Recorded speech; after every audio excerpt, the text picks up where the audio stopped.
కేంద్ర మంత్రి పెంబసాని చంద్రశేఖర్ సంచలన వ్యాఖ్యలు చేశారు. భాష్యం ప్రవీణ్ ప్రారంభించిన 100 రోజులు 100 గ్రామాల కార్యక్రమం ప్రజా సమస్యలకు పరిష్కారం చూపే వినూత్న ప్రయత్నంగా అభినందించారు. గత పాలక విమర్శలు గుప్పించిన ఆయన 5 ఏళ్ల రౌడీయిజం రాజకీయం చేశారన్నారు. అమరావతి అవ్వదన్నారు, బిల్లు అవ్వదన్నారు, కానీ అన్ని రాష్ట్రాల మద్దతు అమరావతి ముందుకు సాగుతోందని గుర్తు చేశారు.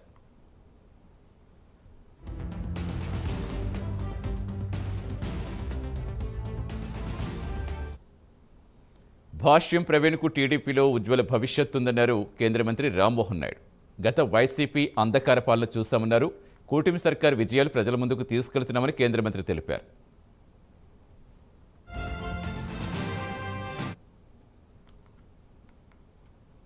సాధారణంగా రాజకీయాల్లో ఉండే వాళ్ళు కద్దరు వేసుకోవాలి, లేకపోతే కుర్తాలు వేసుకోవాలి, కోట్లు వేసుకోవాలి.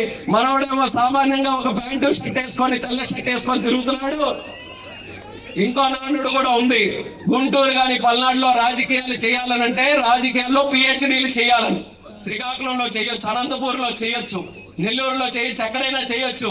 కానీ రాజకీయం పుట్టింది ఎక్కడనంటే ఆంధ్రప్రదేశ్ లో, ఉమ్మడి ఆంధ్రప్రదేశ్ లో గుంటూరు జిల్లాను అందరూ కూడా చెప్తారు. గుంటూరు జిల్లాలో రాజకీయం చేయాలంటే వేదిక మీద ఉన్నటువంటి నాయకులకే కాదు, ఒక కార్యకర్తకి పిలిచి ఇక్కడ చేసినాస్తే అద్భుతమైన రాజకీయ చైతన్యం ఈ గడ్డ మీద ఉంది. అటువంటి పల్నాడులో పోటీ చేయాలని సిద్ధపడుతున్నాడు కదా మన ప్రవీణ్. ఎలా నలుగుతాడో రైతాంగం ఉంది. గత 5 సంవత్సరాల్లో జగన్మోహన్ రెడ్డి గారు సాగుకు నీరివ్వమంటే నీరివ్వలేదు, కానీ చక్కగా 1,00,000 కోట్ల రూపాయల విలువ చేసే కల్తీ లిక్కర్ ప్రతి గ్రామానికి పంపించారు. మీరు ఆ 5 సంవత్సరాలు చూస్తే 1,00,000 కోట్ల రూపాయల కల్తీ లిక్కర్ అమ్మితే అందులో 99,000 కోట్ల రూపాయలు క్యాష్ పేమెంట్ తీసుకున్నారు. ఆ రోజున కేవలం 1,000 కోట్ల రూపాయలు మాత్రమే డిజిటల్ పేమెంట్స్ తీసుకున్నారు.